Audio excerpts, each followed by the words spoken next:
একজন বরেণ্য বিশিষ্ট এবং অভিজ্ঞতায় সমৃদ্ধ মেধাবী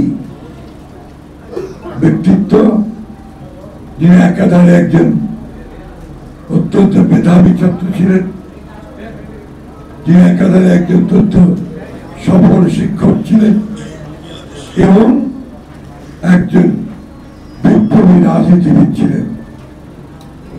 মৌলানা আব্দুল হামিদ খান ভাসানী এই উপমহাদেশের ব্যতিক্রমী রাজনীতিবিদ ছিলেন। মাহবুবুল্লাহ ভাই খুব পরিষ্কার করে দীর্ঘ আলোচনা হলেও তিনি তার জীবনের বিশেষ সবগুলো স্তর বর্ণনা করেছেন। এমন একজন রাজনীতিবিদ যিনি নিজের সুখ, নিজের বৃত্ত, নিজের সম্পদ তৈরির কথা কখনো জীবনে চিন্তা করেন।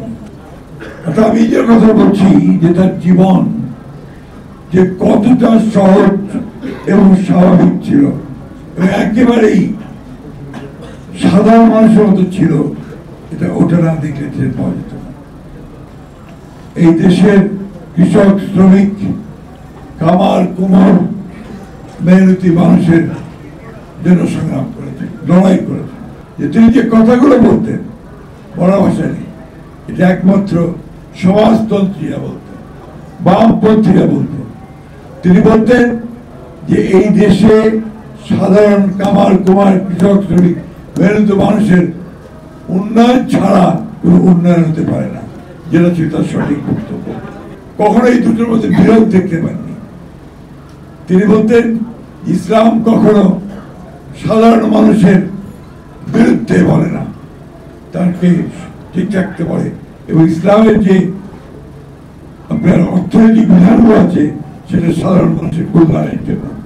ঠিক একইভাবে সমাজতন্ত্রে সাধারণ মানুষের কল্যাণের জন্যই তার সমস্ত নীতিবিধানগুলো ছিল।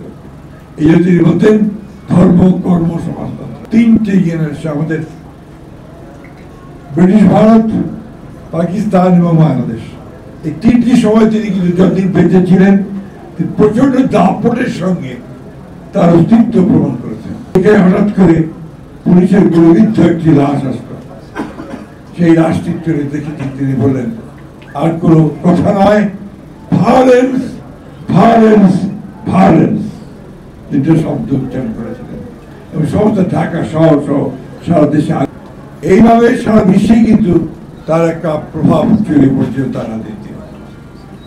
মৌলানা আব্দুল হামিদ খান ভাসানী এই দেশের স্বাধীনতার স্বপ্ন দেখেছিলেন বহু আগে, সেটা আপনারা শুনেছেন। মৌলানা আব্দুল হামিদ খান ভাসানী এই দেশকে, রাষ্ট্রকে একটা সত্যিকার অর্থেই কল্যাণমূলক রাষ্ট্র হিসেবে দেখতে চেয়েছিলেন, সেটা তিনি দেখে যেতে পারেননি। আমাদের নেতা স্বাধীনতার ঘোষক শহীদ প্রেসিডেন্ট জিয়াউর রহমানের মধ্যে তিনি সেই নেতা দেখতে পেয়েছিলেন যে নেতা হয়তোবা এই দেশের ভাগ্যে পরিবর্তন আনতে পারে।